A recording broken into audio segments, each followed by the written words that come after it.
This is Parashat BaHa'alotekha from Numbers 8. If anyone wants to read, you can put up your hand or you can draw on the screen if you need to using the annotate. We'll get right into it. Vaydaber Adonai el Moshe lemor. Very, very common formula that shows up all throughout the Torah. The Lord spoke unto Moses saying, and what did he say? Who's my first reader? Go ahead, Cheryl. דבר אל אהרון ואמרת אליו בהעלותיך את הנרות אל מול פני המנורה יאירו שבעה הנרות. Very good. So this is God speaking to Moses, speaking to Aaron. Well, after the first little bit, Daber el Aharon, speak to Aaron. Ve'amarta elav. Stress right there because of this. You did very well. BaHa'alotekha. This is the word after which this portion, this parasha, is named. The first most significant word. We'll talk about it in just a second. Et hanerot. We probably all know what menorah means. This is the root. Ner, lamp. El mul pnei ha-menorah. There's the actual word menorah, lampstand. Ya'iru shiv'at hanerot. Nerot, masculine or feminine? Feminine. Masculine. I think it's masculine and regular. I guess my next question is, how do you defend your answer? Oh, there's no adjective. Oh no, it's I know how you do it. It's because it's the 7 beforehand, and it's masculine. It's feminine. Sorry. Okay, so first things first. Let's look at what the answer is not. Just because there's an ot on the end does not necessarily mean it's feminine, because it could be irregular. Then we look over here at Shiv'at, and there's a tav on the end. Tav is feminine, right? But wrong. Wrong. Not for numbers. Numbers are all wackadoo. Yeah. They are completely backwards. So Sheva is feminine, Shiv'ah is masculine, and here it has the so-called construct tav, even though it's probably not the tav of the feminine, but nobody really knows exactly why. The masculine forms get an extra hey or tav, and the feminine forms don't when it comes to numbers. Let's see, numbers 3 through 10. Those are it. 3 through 10 are the ones that behave all backwards. So here we have 7, Shiv'at, which looks feminine but is actually masculine. And Nerot is an irregular plural. In the singular, it's Ner. Now that looks masculine. It's only in the plural that it's irregular. Menorah, masculine or feminine? Be masculine then. But that's feminine. Feminine. Irregular. Menorah. Yeah. There's your answer right there. A stressed kamatz hey is going to be feminine. How about this one? How about this one right here?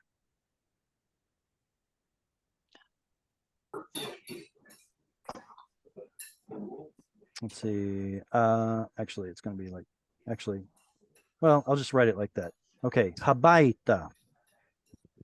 Masculine or feminine? Feminine and regular. It's about bite is masculine. Bite is masculine, but it has a kamatz hey on the end. What's that there for? Irregular. Yours. Her. The kamatz hey on the end that is not stressed is a directional hey. If I'm going home, ani holech habaita. I am walking habaita, towards the house. So this means towards the house. Habaita. All right, let's see. Okay, daber is pretty easy. Is that an imperative?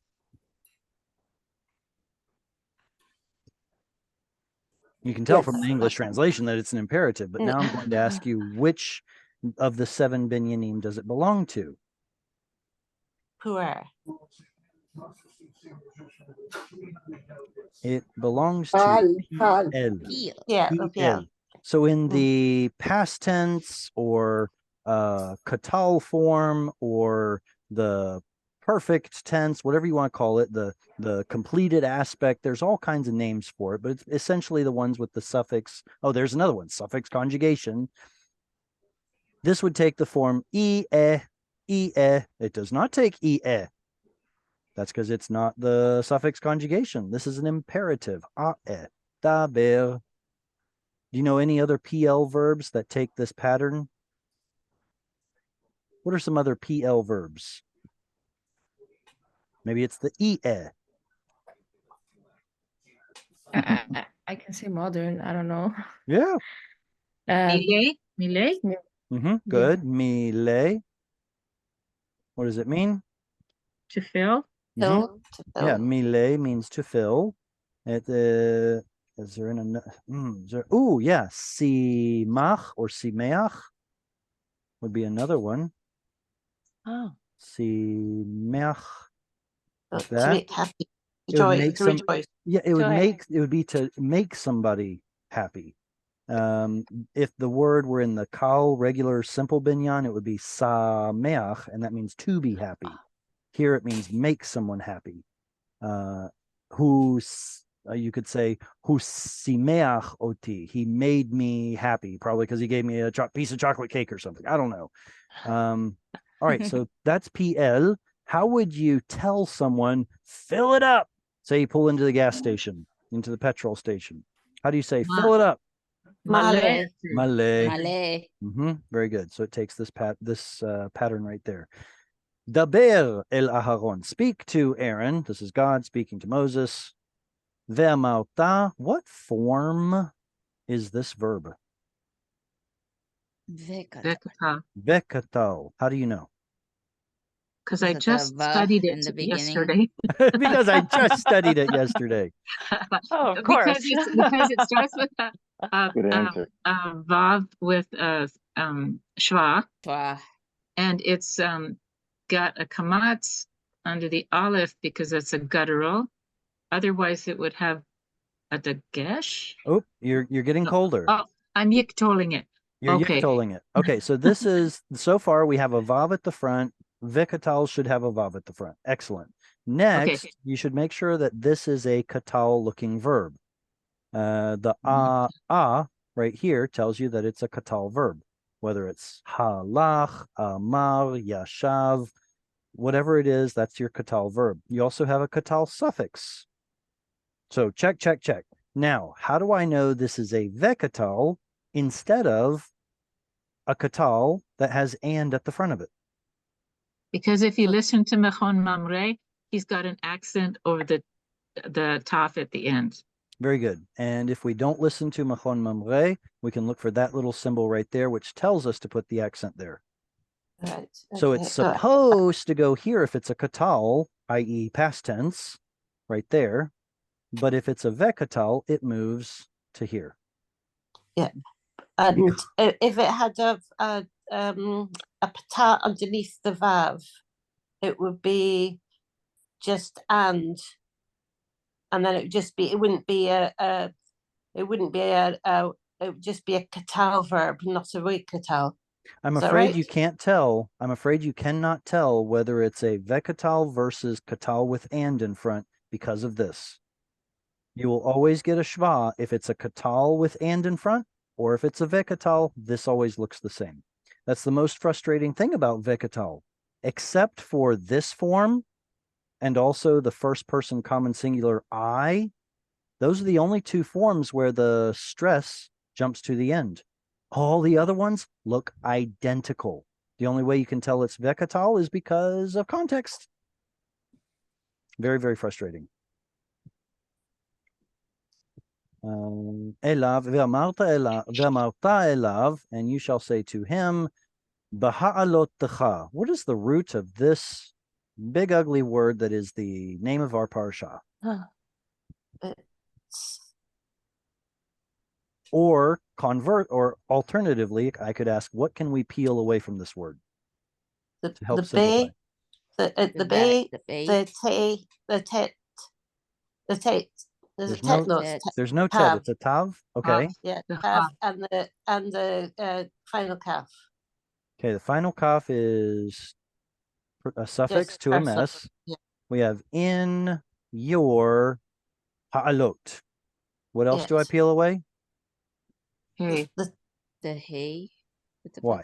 What is the hay? The hay would be a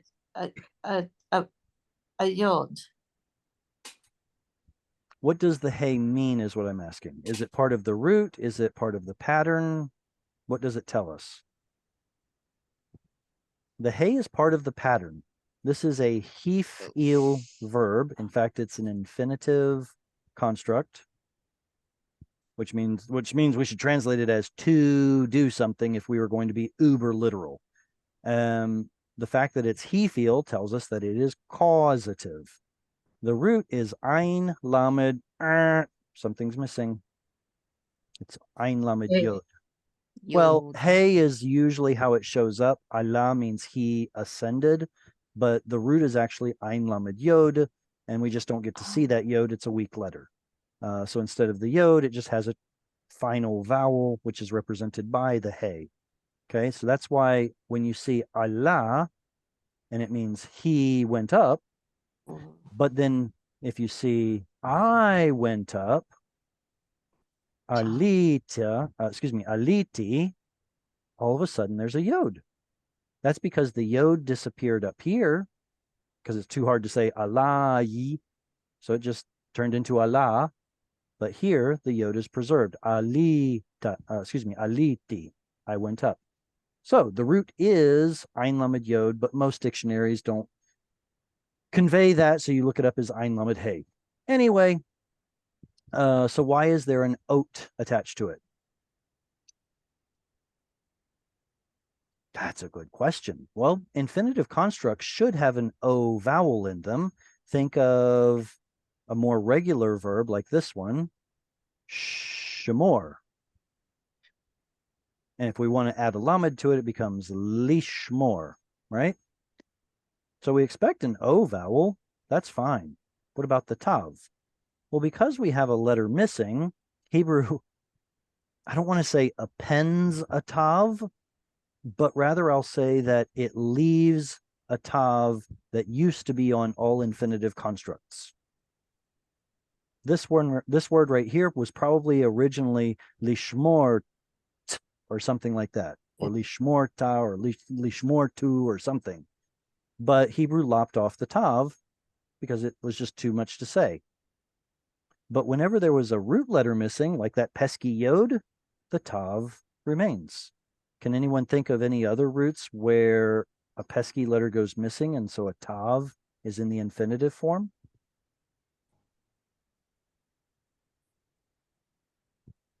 How about this one? Yashav means he sat or dwelt. What's the infinitive form? Shevet. Shevet. Good. If you want to put a lamed in front, it would be la shevet. This is a pesky yod that went missing in this form. So the tav is preserved. La shevet. How about naga? In Goa. Lagaat. Lagaat. Lagaat. That has a pesky noon that goes missing. How about Natan? Natan, he gave.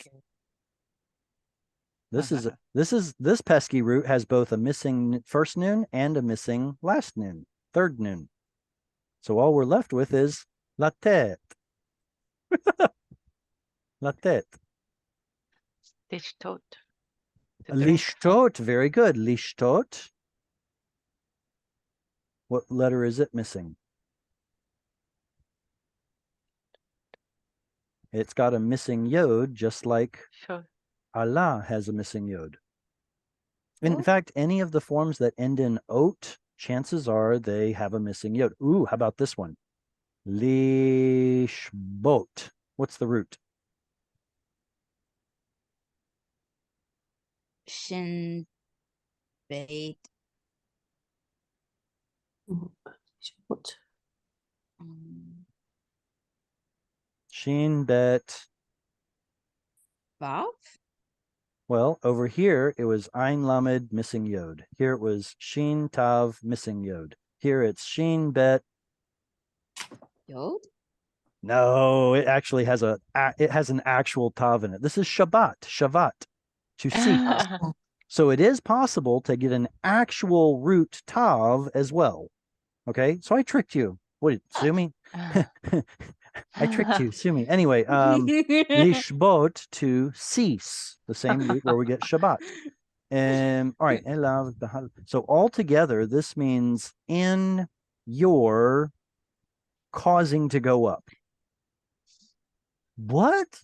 Okay, here they say when you mount the lamps. I'm sorry, I'm not sure what's going on here. In some translations, they translate it as cause the fire to go up. That is to kindle the lights. Okay. You're causing something to go up. What? Et hanerot, the lamps. El mul. Mul is kind of like opposite or against. El mul pnei ha-menorah, which is the lampstand. Remember, typically when you get a mem at the front and a hey at the end of a word, it denotes a location where the root happens. It's a very good pattern to know in Hebrew. So mem at the front, hey at the end of ner or nur is a place where there's light. It's a menorah, the lampstand. Ya'iru, what form is this word? Is it a verb? It's been made into a verb. That's right. What form is it? It's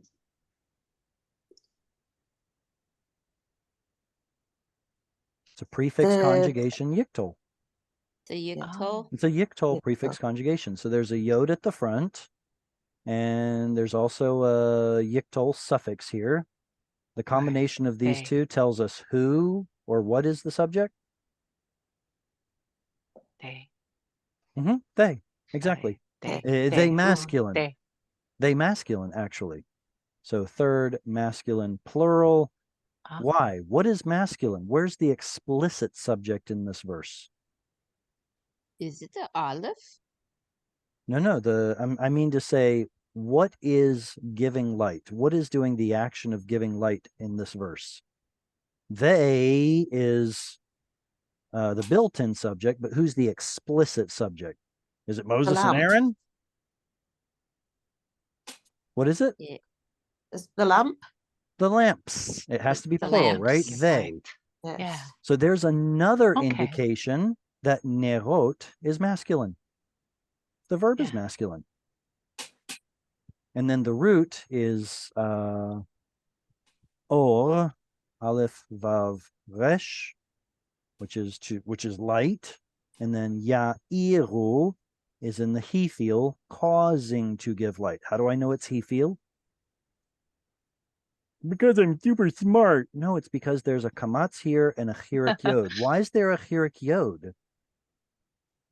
Because he feel needs to have a chirik yod.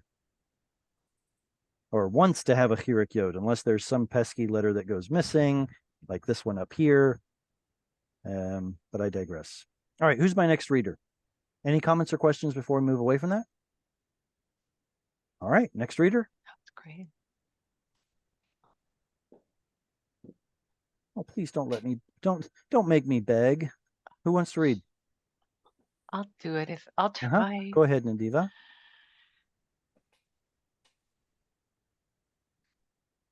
Is that it? This Patak. Yeah, these are two patachs. They got shoved together because of this thing over here. Okay, let me try. Ve'yas. Ve'yas. Kin. I. Hey. Hidron. Mhm. Aaron. Sorry, tongue tie. Aaron. El mol pene ham me hamenora he la ner te ha ka share ka share Kasher se dro se dro dro se dro is the con is Stella the Vav. vav here a consonant or a vowel? It's a vowel. But there's a vowel No. attached to it. Oh. If there's a vowel attached to it, then that means it must be a consonant. Ooh. So why is there a dagesh inside the vav? Yeah. Oh. Va. Oh, sepa. Sepa? Sepa. Siva. Sifa. Siva. Same root as Sifa. mitzvah. Sifa. Mhm. Sifa Adonai et Moshe. Very good. All right, this first word right here, Thank you. vayas, Sorry. has penultimate stress. We can tell because of that Okay. little thing there. Oh. And vayas ken Aharon el mul pnei hamenorah he'ela neroteha ka'asher tziva Adonai et Moshe. Vayas has a vav patach dagesh at the front of it. What form is it? Vayikto. Vayikto. Victor. Vayikto. Dot. And then it also has a yod here. So that tells you who is the built-in subject. Masculine. Yeah, 3ms, he. 3ms. In a vayiktol, that next letter will be a yiktol prefix letter. All right, so you're left with the root of ayin, sin, Oh, okay. trick yod. This is the root asa. Yeah. Ein Ose. sin Ose, to do. yod. Ose. Right. Ose, doing, asa, did. Very good. With a yod that sometimes shows up and sometimes doesn't. Like asiti, I did it. Asa, he did it. Vayas, and so he did. Ken. Yes. Well, Hebrew actually doesn't have, biblical Hebrew doesn't have a word for yes. If you want to say yes, you repeat the verb. Ken is the word that ultimately became the modern Hebrew word for yes. In biblical Hebrew, it means thus or so. And thus he did. Who did? Aharon. El mul pnei hamenorah. To the opposite of, the face of the lampstands. Somewhere close to the lampstands. He'ela, he caused something to go up.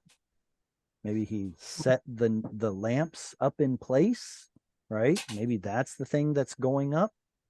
Neroteha. We know the word nerot. What is the eha? Her. Hers. Good. Hers who? Lamps. Yeah. The lampstand is feminine singular. So this 3fs Okay. is referring back to the lampstand. Oh. Why is there a yod after the word nerot? Neroteha. Too difficult to say without it. I would say it's there because it's plural. Oh, right. If the noun Sorry. is plural, you should expect an extra yod in there. There is an ot, so we already know this is plural, but there is going to be an inserted yod as well. If it were a regular masculine verb, then you would have the yod indicating plural, and that's it. But with the feminines, the regular feminines, you get an ot as well as the yod. Now, all this on the heels of us already identifying nerot as a masculine, right? An irregular masculine. So the point is, ot as a suffix is going to get an extra yod, or no ot is going to get an extra yod if it's plural. How would you say her kings? Or let's start easy. Let's start easy. How do you say kings? Melachim. Melech. Melech is one king. Melech is one king. Melachim. Melachim. Melachim. Very good. Malachim. That would be melachim. Now, if you want to say her kings, then what? Malkeha. Malkecha. Malkecha. So as far as the consonants go, we have a plural yod, and then the hey, which says it belongs to her. Now, all these other vowels are just a big mess. How do you go from melachim to malkeha? How did you go from those vowels to those vowels? That's a long story. I don't mind telling that story, but it's a long story. Ka'asher. Oh, okay. So neroteha. There we go. Ka'asher, just as tziva, tzarivav. What's the root? It. Yod. Yod. Missing yod. Yod. Trick yod. Yep. Tzarivav yod. Yod went missing. Hey is all that's left as a vowel. Tziva Adonai. The Lord commanded. Et Moshe. Moses. To Moses. He commanded Nice, Moses. okay. It's not Yeah. easy to translate. It's nearly impossible to translate this directly into English. The only way you can translate it is word order. In English, you expect your subject to come first, your verb to come second, and your object to come third, unless you're Yoda, and then you swap these two. As the Lord commanded Moses. So the fact that we have Moses coming after the word commanded is how we translate et. Well, don't you always say et if it's a name? Et Moshe or et ha Yaim or something, you know. Very If good. it's got a That it's a name, right? that brings up a separate question. When do we use et? You're absolutely right. If it's a proper With name, definite article of a noun, like the lamp, for example, then it's exactly. going to be et. Right. What else? So if it's a proper name, we use et. If it's a definite article, Proper name we use or et. a Direct city. object. Well, right. It does have to be. First of all, the et does go in front of the direct object, but beyond that, it also has to be definite, which means it has to be either. Well, I say either. It has to be a proper name, have a definite article, or there's a third option. What if there's a pronominal suffix on it? That actually makes it definite as well. So neroteha, is this definite or indefinite? Definite. It's Because definite. there's the pronominal suffix. Because it has the pronominal suffix there. So why isn't there an et here?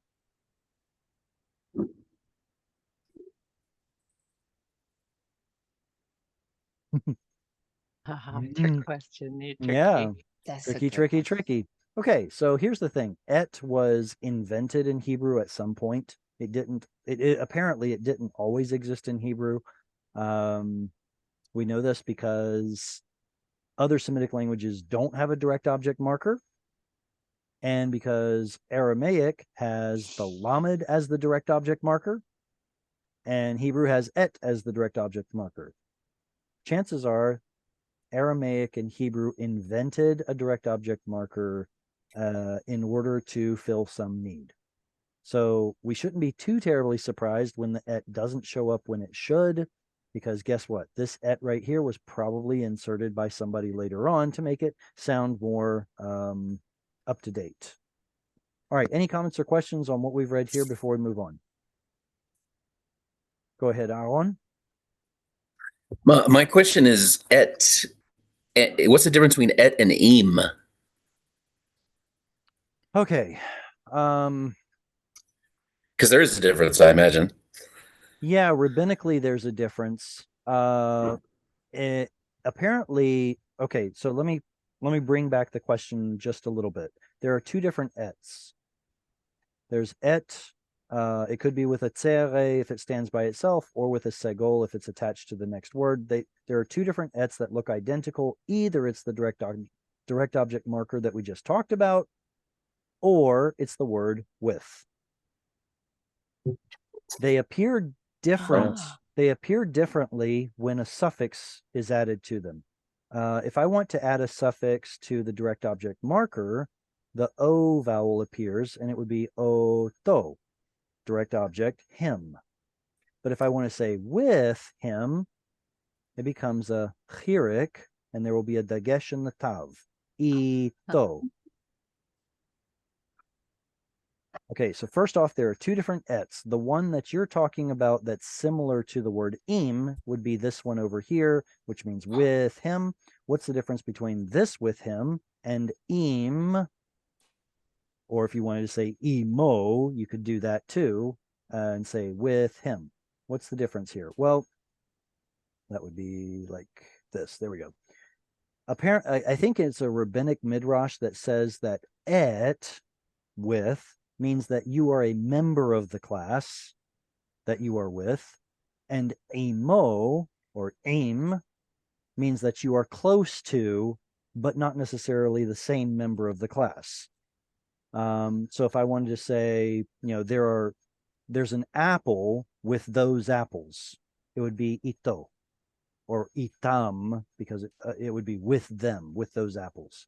But if there's a carrot next to those apples, I would say imam. The root aim is ein mem mem, which is the same root from where we get a people, a group of individuals. The root of ito, I am spacing right now. I want to say it's either Aleph, I think it's Aleph Vav Tav or Aleph Yod Tav, which we know as Ot, like a sign, but I don't know the connection between Ot, sign, and Ito, with him. So I'm sorry I can't answer that thoroughly.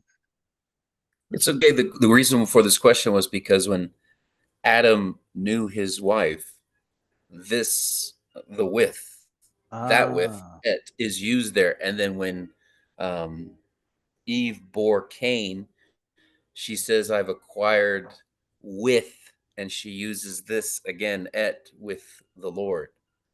So I thought there might be a difference between et, because I thought im is equal to joining two things and they might be equal. And et is different. And when Adam knew his wife and they used the word, the direct object markers et, but they're equal. She's a human being. So he knew his wife, but instead of using im, they used et. And that would confuse me. Yeah. Because as I said, I was just listening. Fascinating. The first thing to check is, are we looking at et direct object marker, or are we looking at et the word with?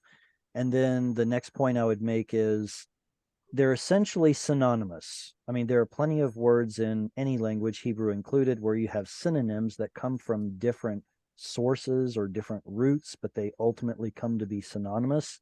So I would wonder whether the rabbinic invention about, I call it an invention. Let me say the rabbinic interpretation of there being a difference between et and im. I wonder if it's an invention. Okay. Or if there's something actually there. And if you're rabbinic, then it's gospel truth. And if it's if you want to look at it more open-mindedly, I guess, then you'd have to go through the Bible and look at all the differences in the contexts where et is used versus when im is used. And in my experience, they're pretty much synonymous. So okay, good luck with that. Thank you for your answer. Appreciate that. Not a problem. All right, who's the next reader?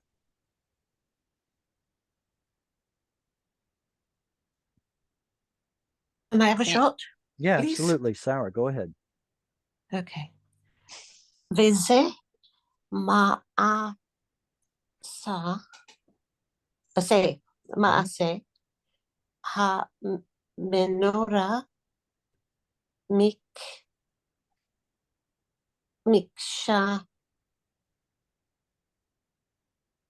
zahav ad yeroretze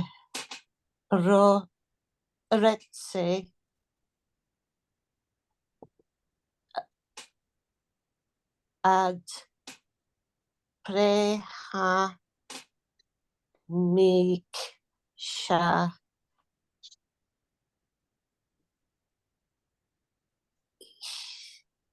he Ki mar mare asher harosh roa no heroa Adonai Heva. hera Adonai et Moshe ken otsa it asa et ha menorah. Very good. Vize. Very well done. Vize maaseh hamenorah. This is a near demonstrative. If you can touch it, you use the near demonstrative, this or these. If you can't touch it, you say that or those. So near demonstrative. This ma'aseh, you can see the root is ein sin missing yod. Mem at the front makes it some sort of a noun related to the verb. If asa is to do or make, then ma'aseh is a deed or an action or a work.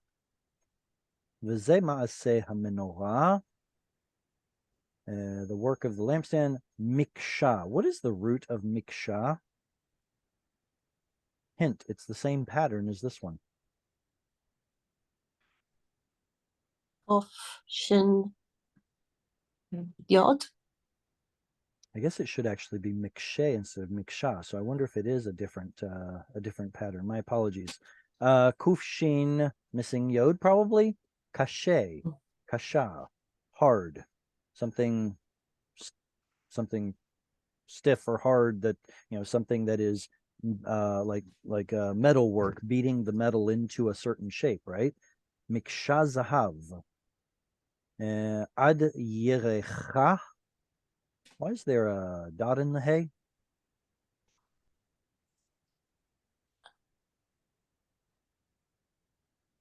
Possessive. Possessive. Female. Very good. Bonus points to the person who can tell me what the name of this dot is. Oh, Dagesh. Oh no, Maket. Yeah. Yes. Maket.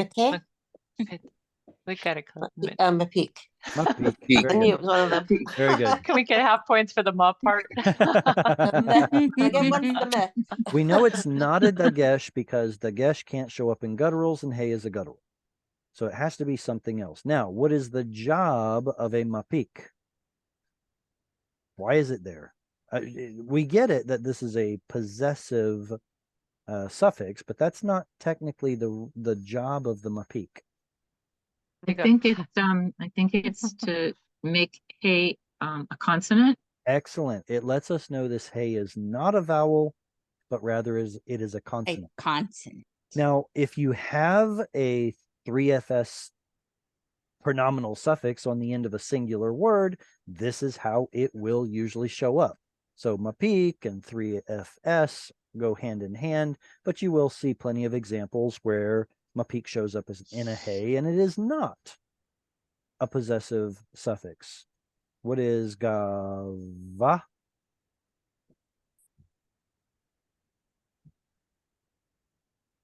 Get tall. Gava is a katal verb. And its root letters are gimel, bet, consonantal hay. This is one of the reasons why I try to avoid saying that words like asa have a root of ein sin hay. No, it doesn't. Do you see a dot in there? That's a vowel. It's reminiscent of a missing yod. So the root letters here are ein sin yod, whereas the root letters here are gimel, bet, consonantal hay. All right, so in that case, it means he was tall, or he was high up or something. Ani gavoa means I am tall. Yerecha. Yerech means what is it? Thighs, like a chicken thigh is yirkayim. So what does it mean? What is the thigh of the lampstand? Well, it's probably talking about the heavy base, the heavy big bottom part. This is also the word that's used when Jonah goes into the recesses of the ship to fall asleep, or when David goes into the recesses of the cave when Saul comes in to use the bathroom. Okay, yerech.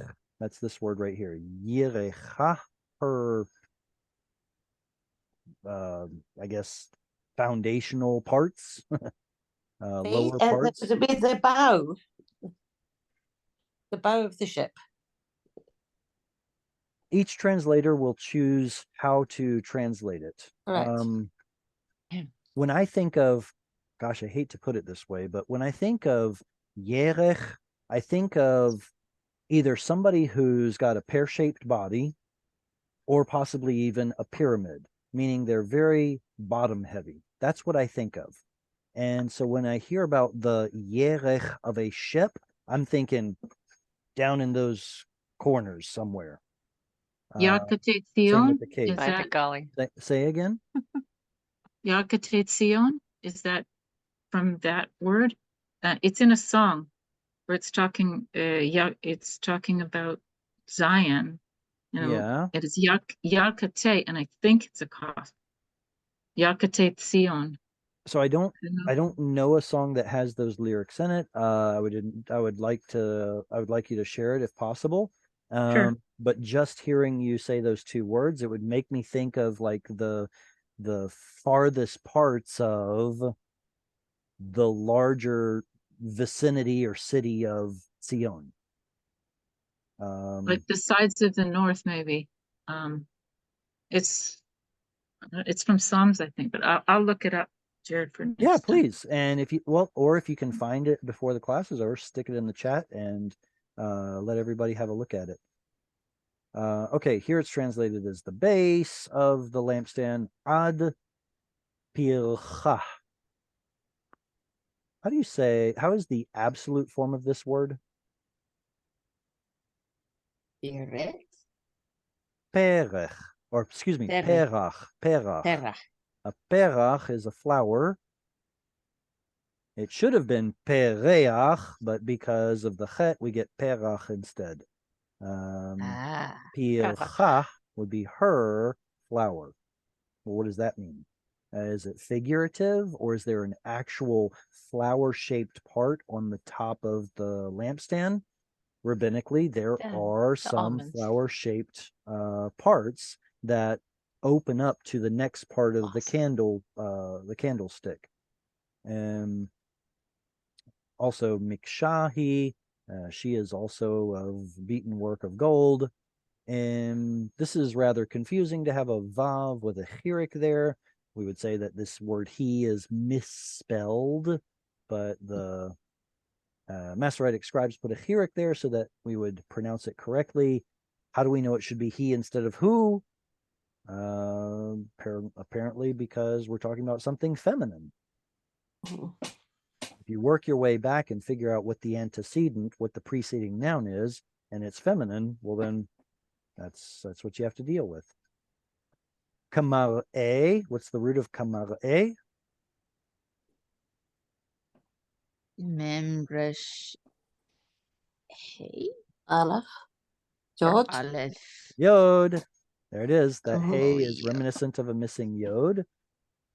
Right. Resh Aleph Yod, which we know as Ra'ah, he saw. A mar'e is a thing that is seen, an appearance or appearance. Ka mar'e. What is the ka? With or like? Like. Yeah, like. Kaf will compare. So like or as. Here it says according to. Oh, this is the same. It's according to the pattern, the visible, the image or whatever. Asher her'a Adonai. Wait a second. We're comparing something that somebody saw. Her'a. We can see the root is also resh. Aleph, missing Yod, but there's a Hey at the front. Why?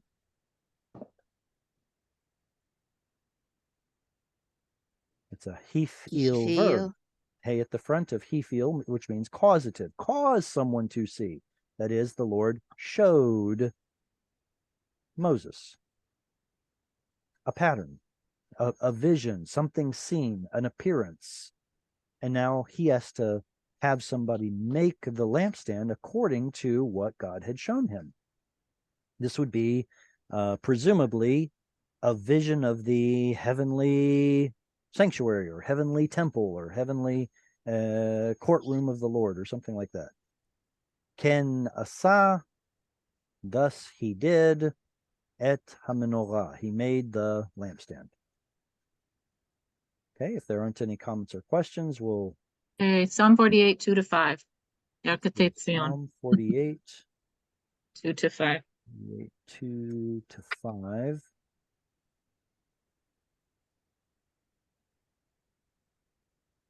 I haven't looked it up yet, just found the reference. Okay, not a problem. It says here, here it translates it as sides, Safon of the north. And if we wanted to, we could see what the dictionary here we go. Ah, there you go. Flank. There you go.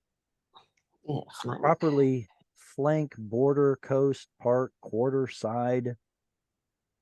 Figuratively, the rear or recess, such as the ends of the earth. All right, so the farthest reaching parts, I guess. Yalkatei Tzafon, the farthest parts of the north. Let's see, beautiful and the joy of all the earth, Mount Zion, and the sides of the north and city. Ooh, who is it that brought this up? Me. Would you like to read this, verse 2? Yafe Nof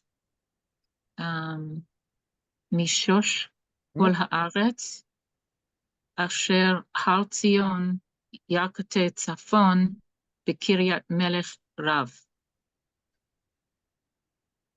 Did you say Tzion right here, or something Tzafon. else? I probably Tzafon. said Tzion.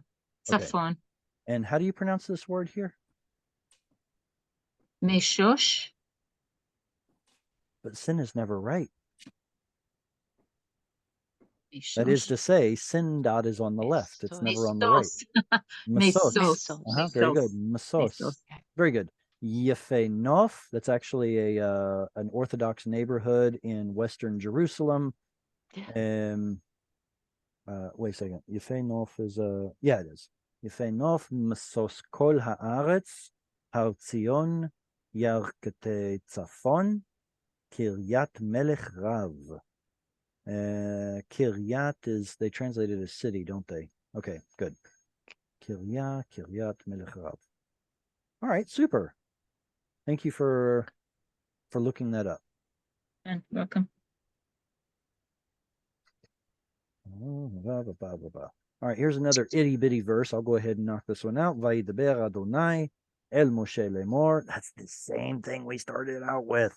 So each time you see one of these Vayidaber Adonai El Moshe Lemor, it seems like it's starting a new section, almost like a paragraph marker or something like that. It's like starting the new chapter or something. Possibly, yeah, either paragraph or chapter. It's a new topic anyway. Yes. Okay. All right, so next reader who would like to read? Can I give it a Yeah, shot? absolutely. Go ahead, Eileen. Ka'at et leveim me'avotka ben Yisrael vomemot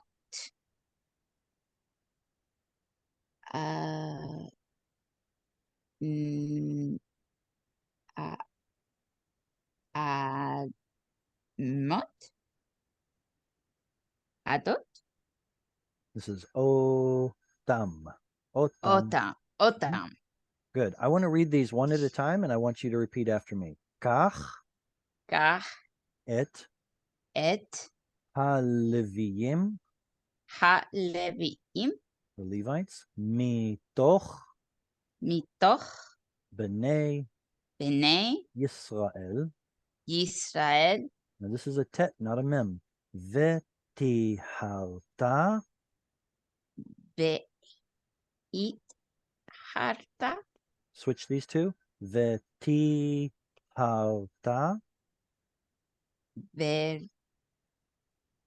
והתחרת otam.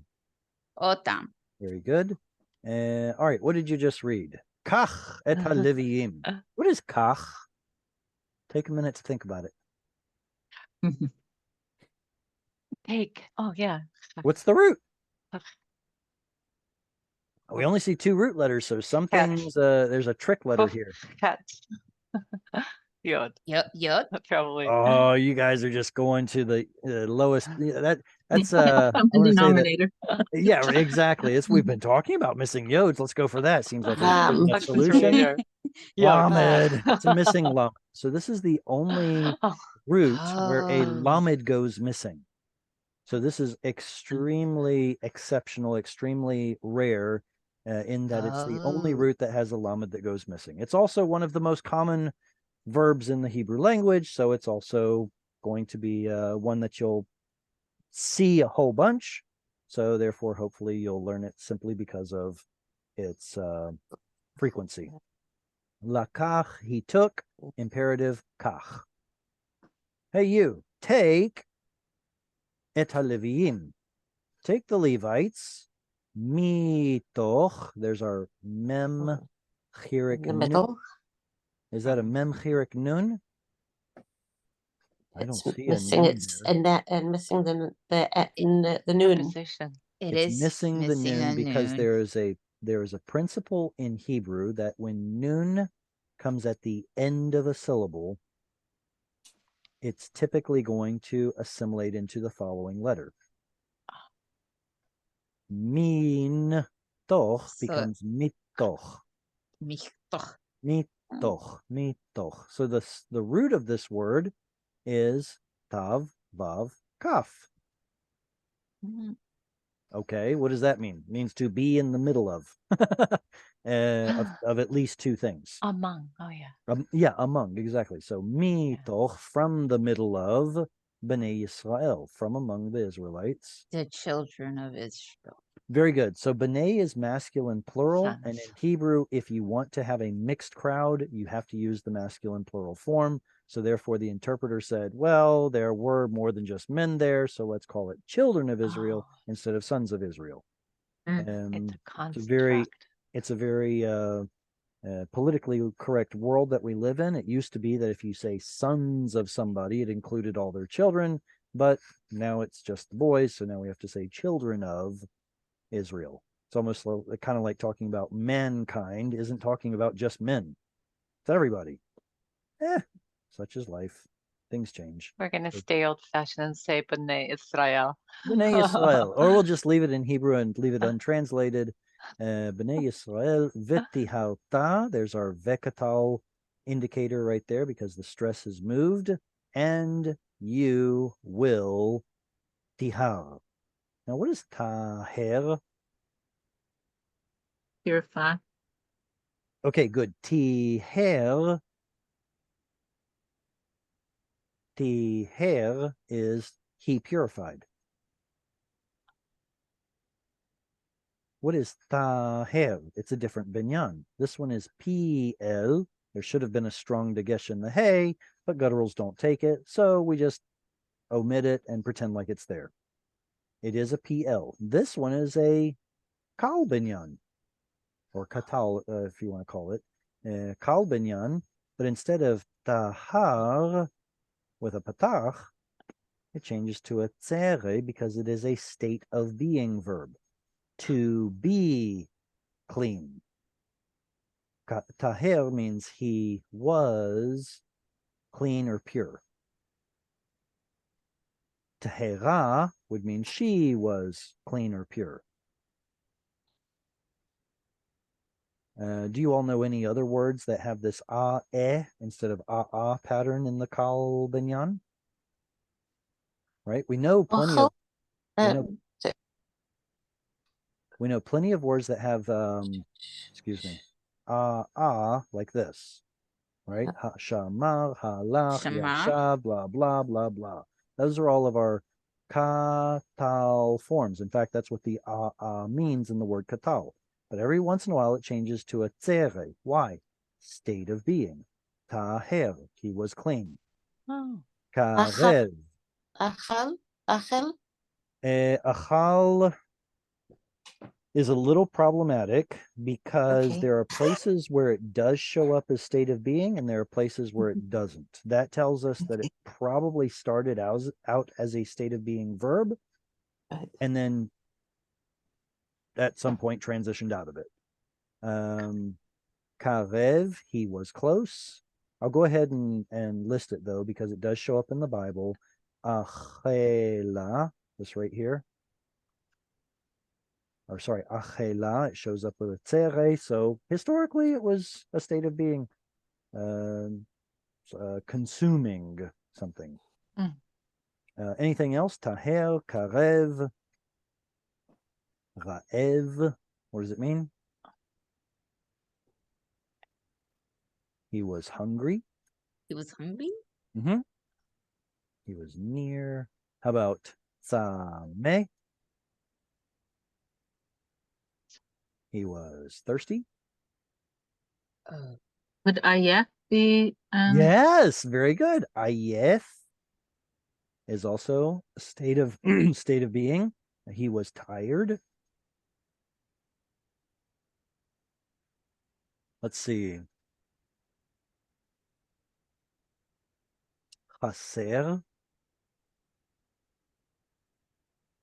He was lacking, or he was in the state of not having something.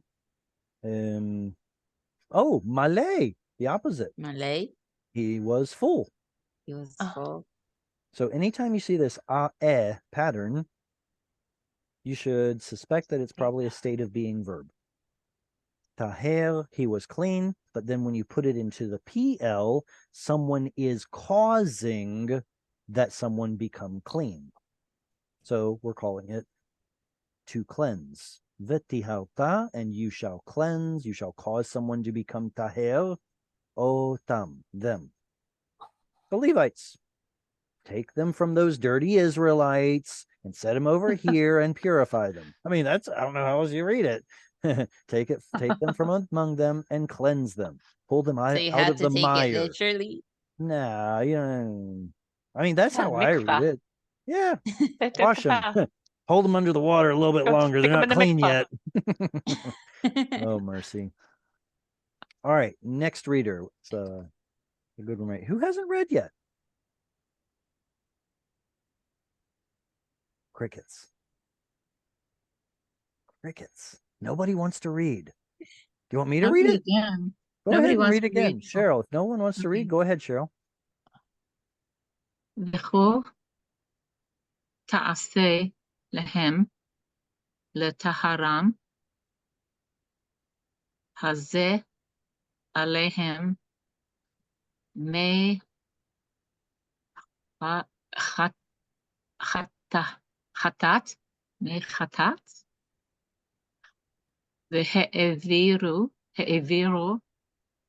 ta'ar על כל בשרם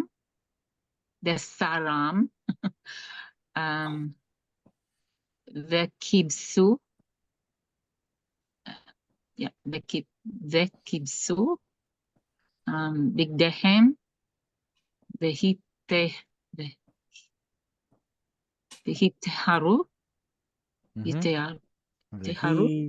Vahi teharu. Excuse me. I guess the stress would have to go here, wouldn't it? Vahi teharu, because of that little symbol right there. Very good reading. V'cho ta'aseh lahem. Now, anyone who needs practice reading, I hope that you are either at least in your mind pronouncing these as I read them, or go ahead and put your microphone on mute and literally say them. V'cho ta'aseh lahem letaharam hazeh alehem mechatat vehe'eviru ta'ar al kol besaram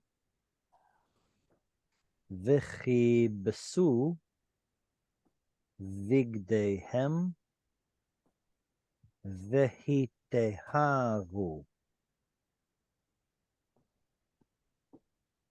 Ko is thus, and thus ta'aseh, there's our Ayin Sin trick yod. Lahem, to them, letaharam. What binyan is this verb? Is it infinitive? Well, there's a lamed at the front and there's a mem at the end. Pronominal suffix at the end. Is it an infinitive? It's an infinitive construct. Absolutely. What binyan is this infinitive construct? We can lop off the lamed. We can lop off the pronominal suffix. What are we left with? That verb that we just talked about on the previous slide. So it's in the lexical form, it's going to have that PL pattern of tiher, right? To purify, or he purified. Here it gets a patach again, because PL in the yiktol gets a patach. So the infinitive, which comes from the yiktol, also gets a patach. It should have been le ta her, but we can't put a dagesh in the hay, so we just omit it, forgo it, and that litaher becomes taharam, to cleanse them, in order to cleanse them. All right, now here's a real doozy. Hazeh. This is a verb. You can tell because it's a command. It's an imperative. What's the root?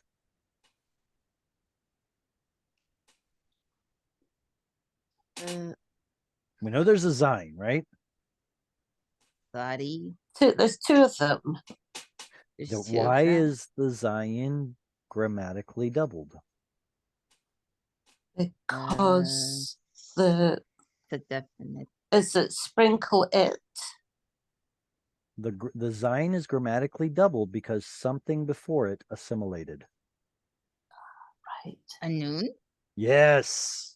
Noon at the end of a syllable will assimilate into the following letter. So when you see a strong dagesh like that, you should first suspect a noon. Noon, zayin. It ends in a vowel. Yod. Yod. It's a yod at the Noon, end. zayin, yod. Okay, so why is there a hey in front? Direct object marker? No, it's a verb. It's a definite marker. If it's a verb, exactly. It's one of the hey verbs. There are two hey verbs. There's he feel and hufal.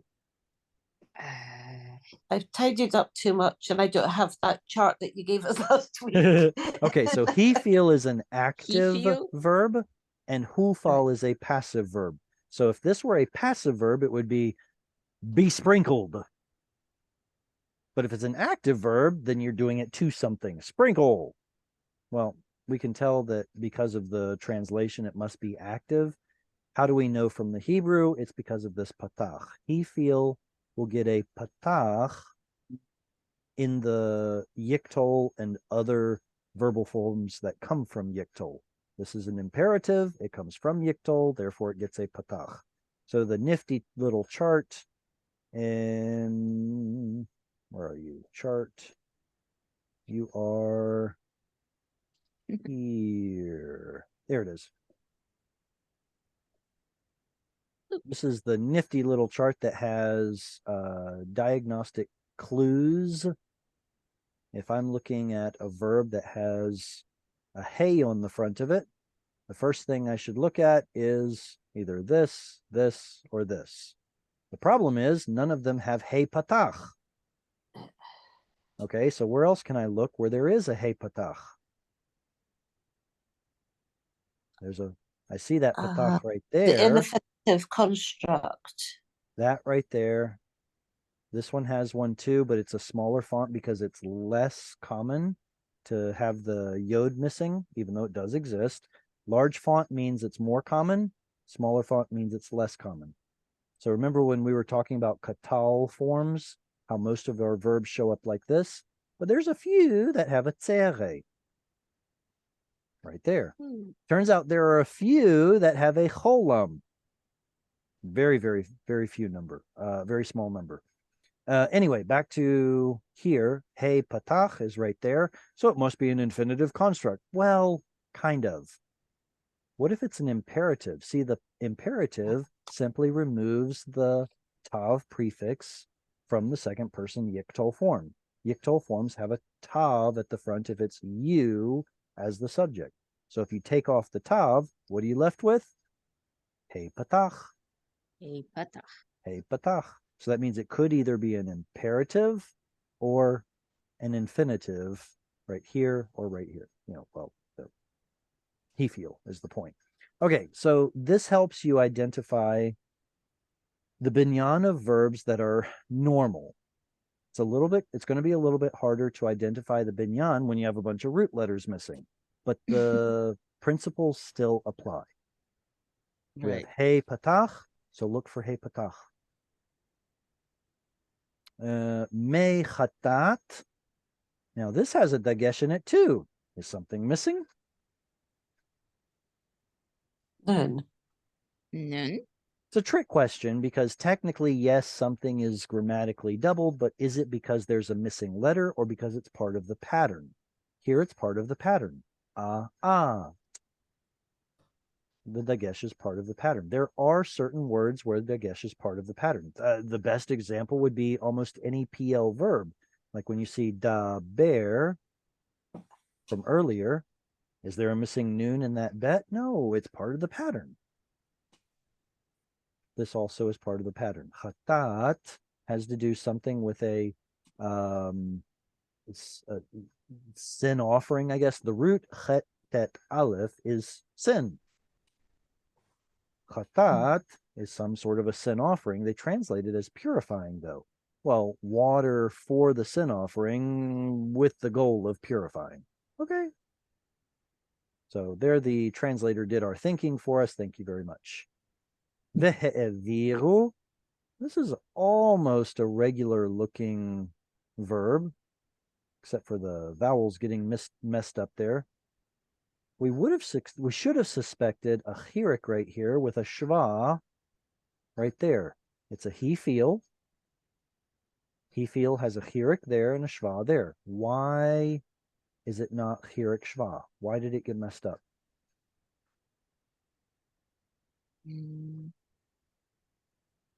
Is it a hufal?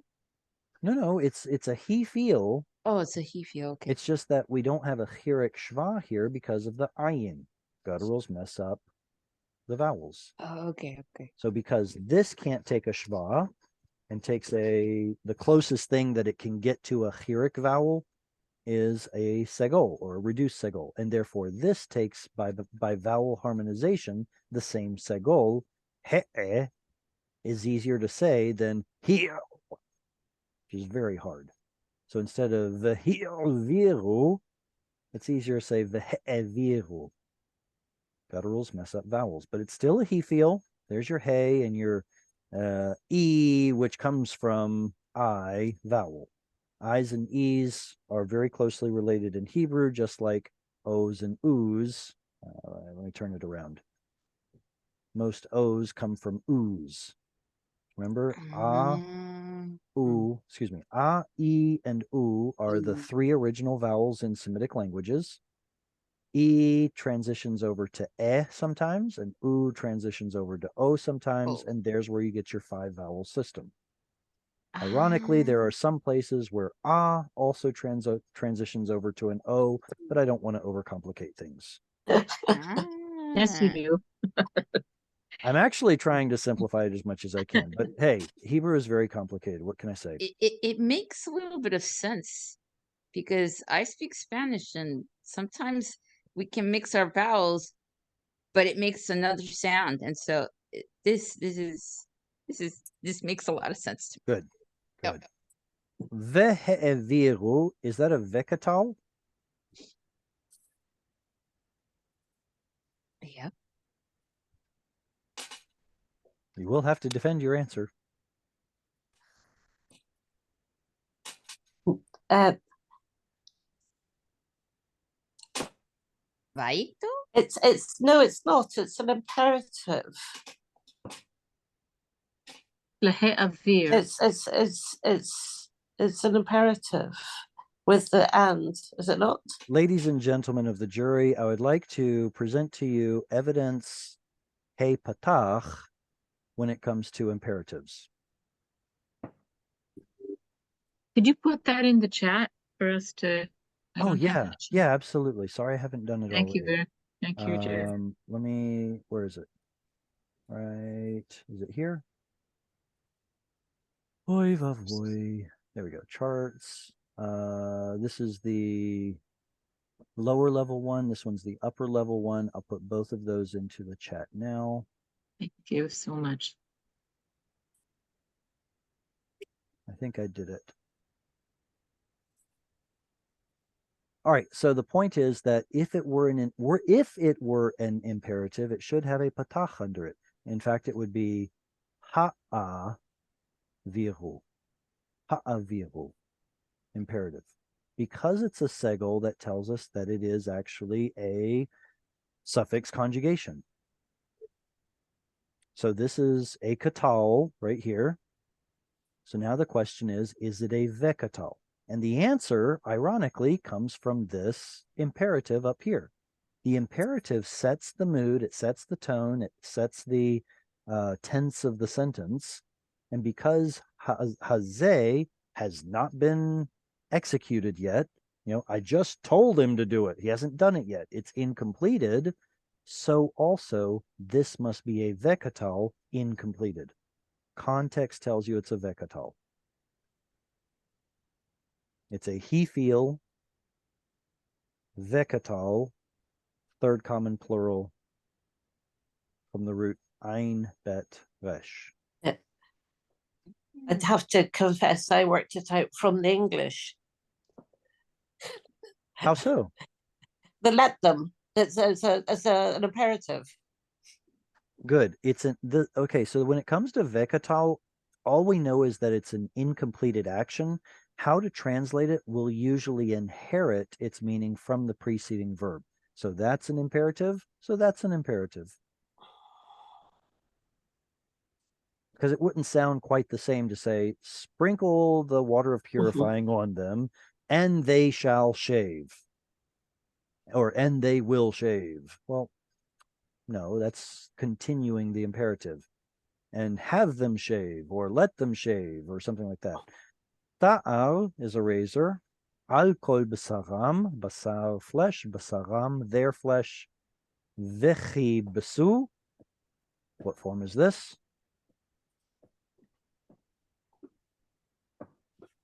Vaito. A vayikol will have vav patach dagesh. This is not. So a vikatal imperative again. Yeah, it's the same as the last one, just it's a different binyan. This one up here was a he feel because of the hey and the eh. What binyan is this vekatal form? Someone said it. Peel. PL. Very good. Because of the chirik and the dagesh, we know that it's a PL. V'chibesu, and they shall wash. Vigdehem, their plural, beged, clothes. Vehiteharu. Oh, what is this?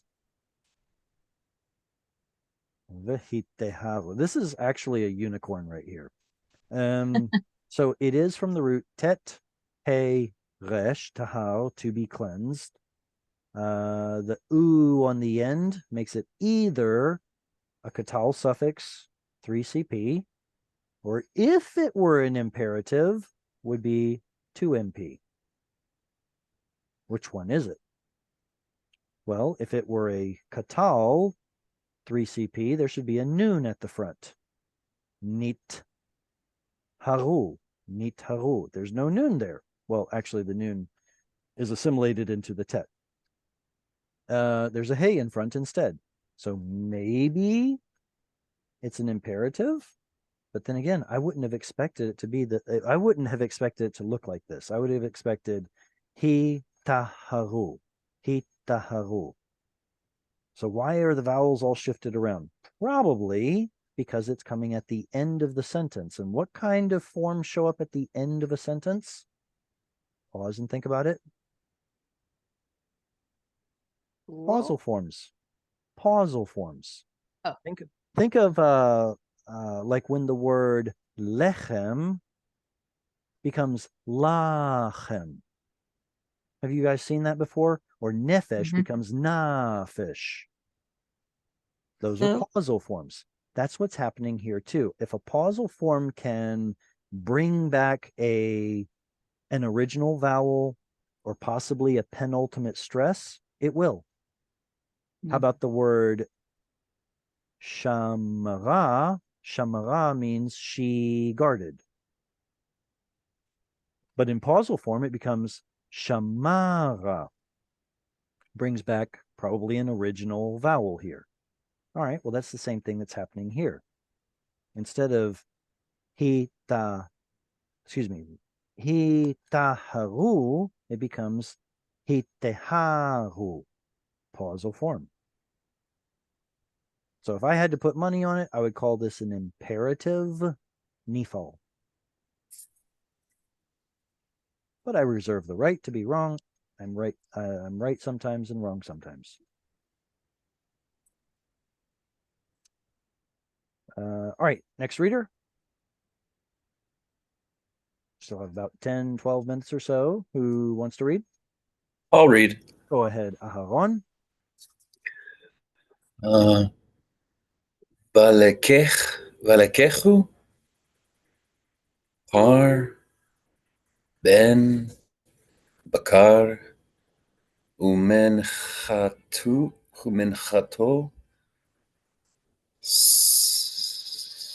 Solet, Balula, Bashemen, Ufar, Shni, Ben, Bakar, Tikach, Lechatat. Excellent. Vilakachu. There's your root lakach.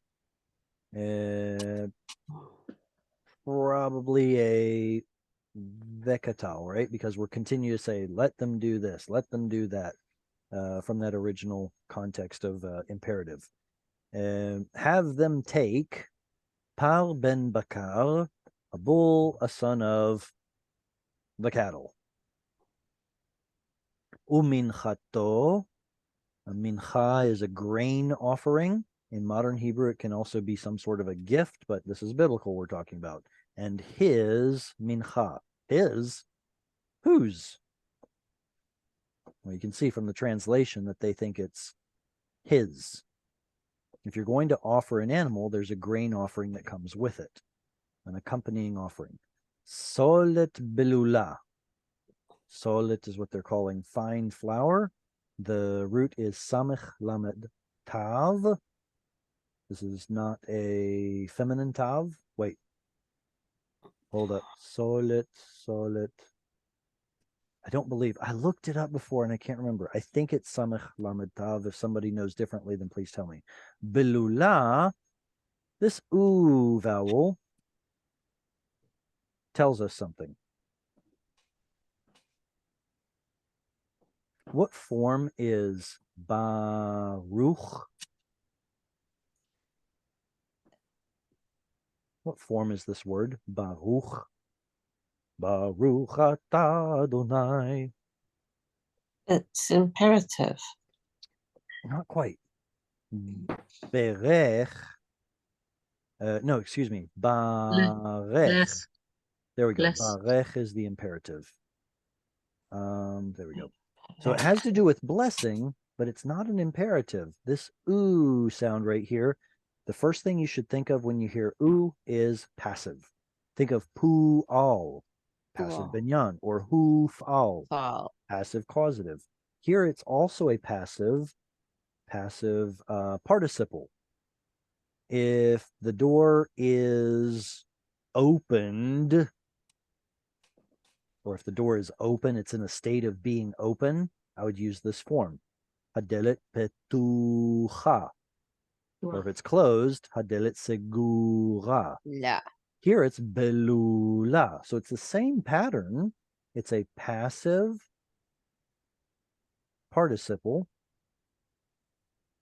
And because of the kamatz hey, we know it's feminine.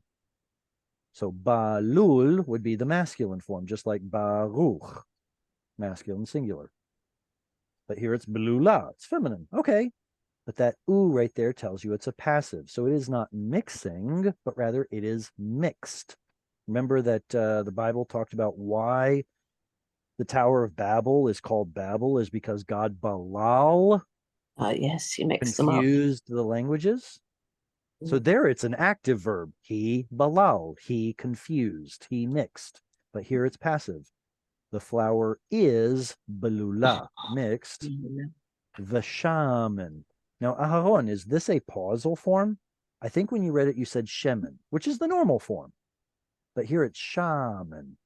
It's pausal. Yeah, I said shemen, yeah. Yeah, because that's the normal form. That's what we expect it to be. So because of this change, Vashaman, that actually tells everybody who's listening to the reader, it tells them that there's a comma here by saying that one word differently. There would probably also be a little bit of a pause here, but originally that's the purpose of it.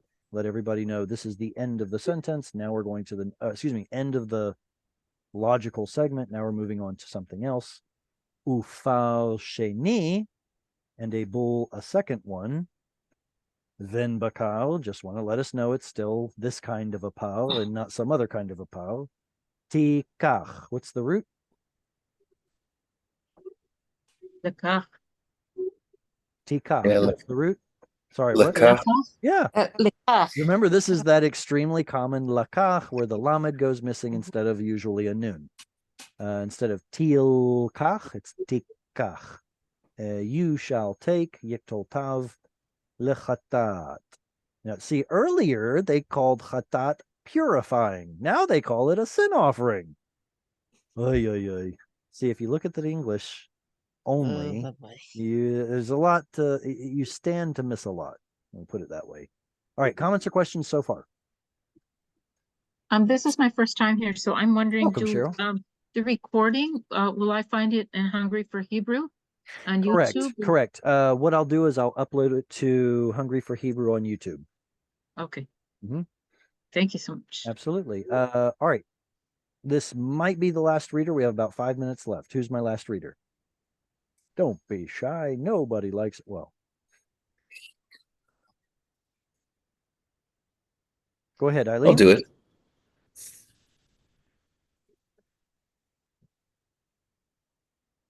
Eileen, do you want to do it or do you want Aharon?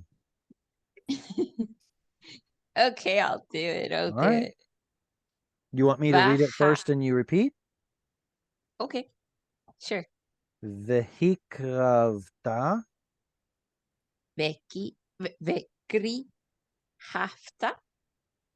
Make that a hik sound. Vehikravta. Rafta. Et Halvim. Levim. Lifnei. Nei. Ohel moed. Moed. Vehikhalta. Et kol. Adat. B'nei. Nei. Israel. Aharon, you read it for us too, please. Vehikravat et haleviim lifnei ochel moed vahikhalet no, whoops. Vehikalat. Et kol adot b'nei Israel. Good. This is adat because I know it's hard to see. There's a patach right there that's shoved up next to the other one, Okay. adat. But here I want to hear you pronounce the ta at the end. These are essentially the same pattern but different roots. This is karav, this is kahal, but they're the same pattern. Vehikravta. I wonder if you put a vehikravt at the end. Now that is a Hebrew word, but it's feminine singular instead of masculine singular. How do you read it? Vehikravta. Ravta. Okay. And the next one? Vehikhalta. Good. Do you know these roots? Karav or karev? Yes, Actually, to we bring. talked about it. What is it? To bring. Closeness. To be To draw close. close. Yeah, it's actually to be close, but there are certain places in the Bible where the translator's like, well, there's an action there, even though it's a To stated draw being close? verb. Yeah, so draw sometimes close. it'll be to draw close. This is hikravta, which is he feel, causing someone to be close. Isn't this the root word for Corbin? Oh, yeah. Why do you suppose Yeah. it is? Korban, the root is karev or karav, to be close. Here it has a kamatz katan, korban.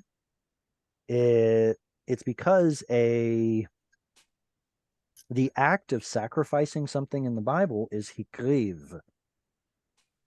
Wait a second. We just read that. Hikravta. And you shall sacrifice the Levites? Okay, so here's another word where we have to use our brains. Are we sacrificing or are we causing something to come close? Because in the Hebrew, there's no difference. If you're causing something to come close to God, that's sacrificing. If you're causing someone to come close to you, then that's bringing them over here. So use that word with caution. like a living sacrifice, right? To Well, draw see, that's close. the thing. That's the thing. You can make a midrash out of this where the Levites are can I call it a shadow or not? I don't know if I call it a prototype, but it's a representative crowd. Yeah, it's a representative crowd of a larger truth, like a living sacrifice. But the problem with living sacrifices is they keep crawling off the altar. Yes, we do.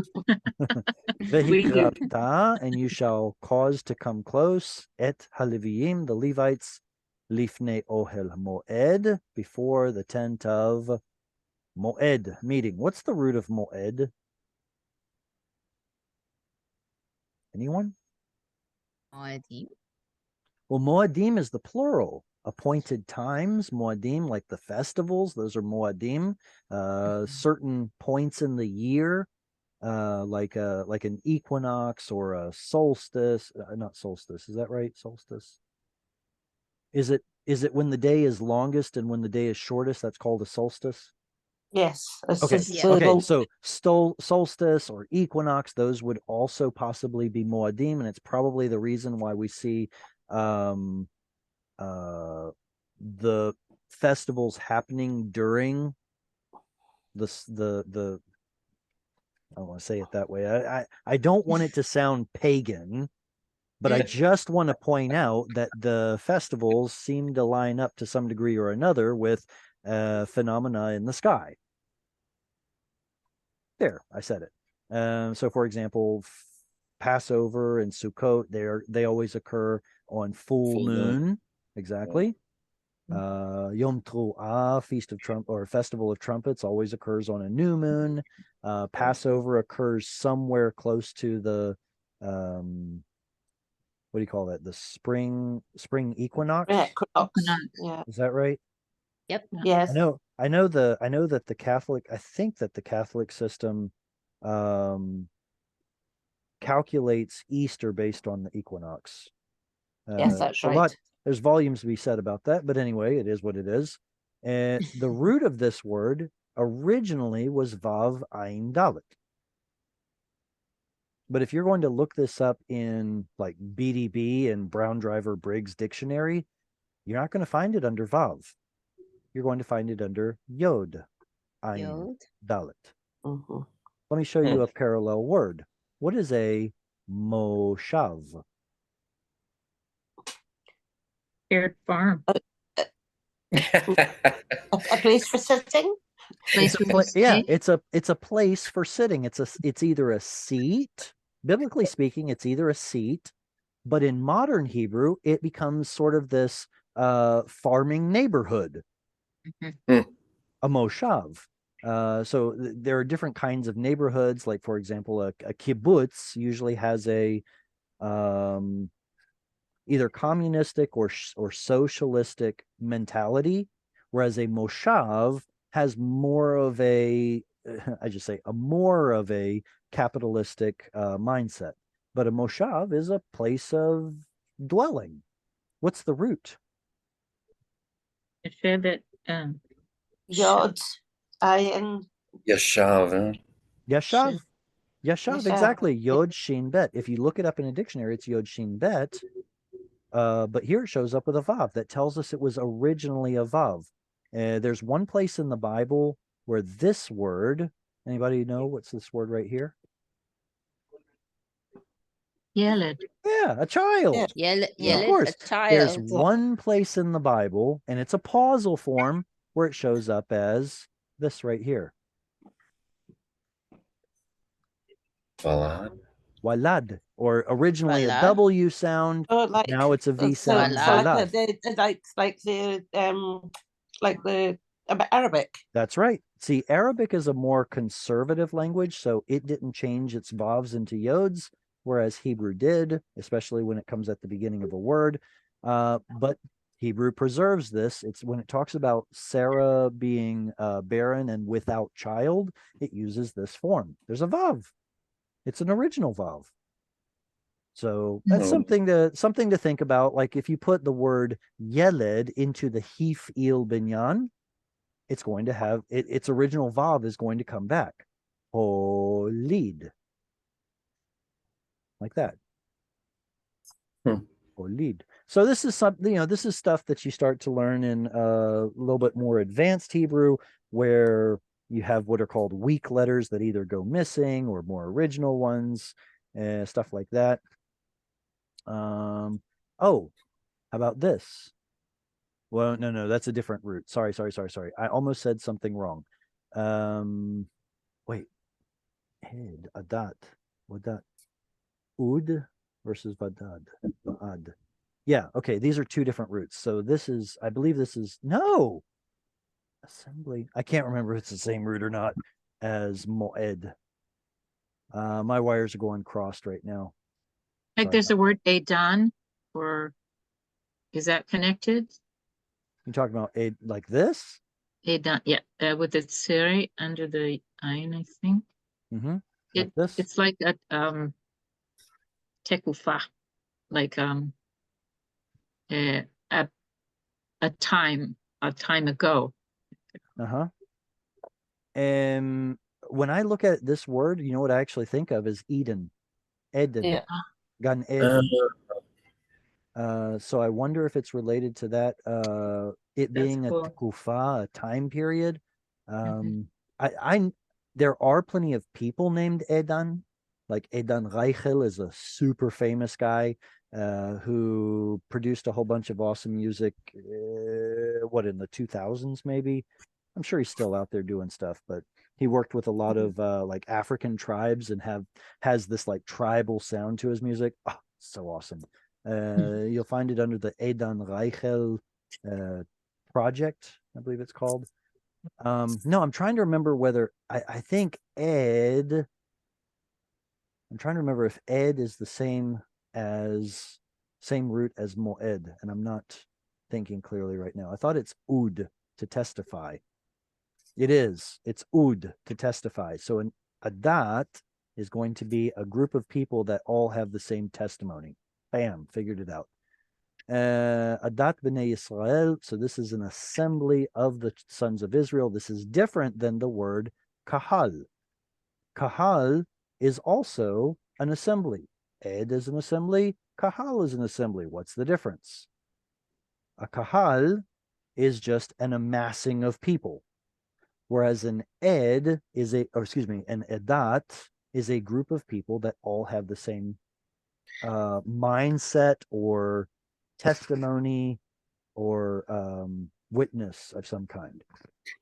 Is Kahal related to Kohelet? Oh, sure. He's the guy that Okay. assembles everybody. Ah, Absolutely. okay. Absolutely. But the fact that Israel is called Adat B'nai Yisrael doesn't necessarily mean that they are currently all amassed together, but they are all at their houses, but they are all part of the Adat because they were all there at Mount Sinai. They all have the same testimony. Makes sense. What is the word for witness? Witness is an Ed. ed. Ed Okay. comes from ud, to testify.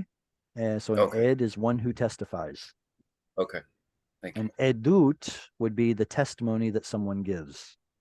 This has a feminine abstraction suffix. I don't know how to. It is a noun, but it doesn't refer to necessarily something specific or concrete. It refers to a class of things that belong together. So an edut would be someone's testimony, which involves a lot more details. You'll notice that about feminine nouns in general, that they're more abstract and don't necessarily spell out all the details. Kind of like women, you know, men are very concrete and rigid. Women are like spaghetti and they're attached to everything. And men are waffles. Yeah, there you go. Men are waffles, women are spaghetti. Someone should write a book about that. I want to go ahead and thank each of you who has supported Hungry for Hebrew. If you would like to, this is how you can do it. I look forward to seeing you all next week, same place, same time. Until then, lehitraot v'shalom. Shalom. Lehitraot. Shalom. Thank you so much. Shalom. Toda rabah. Toda. Thanks a lot, Jay.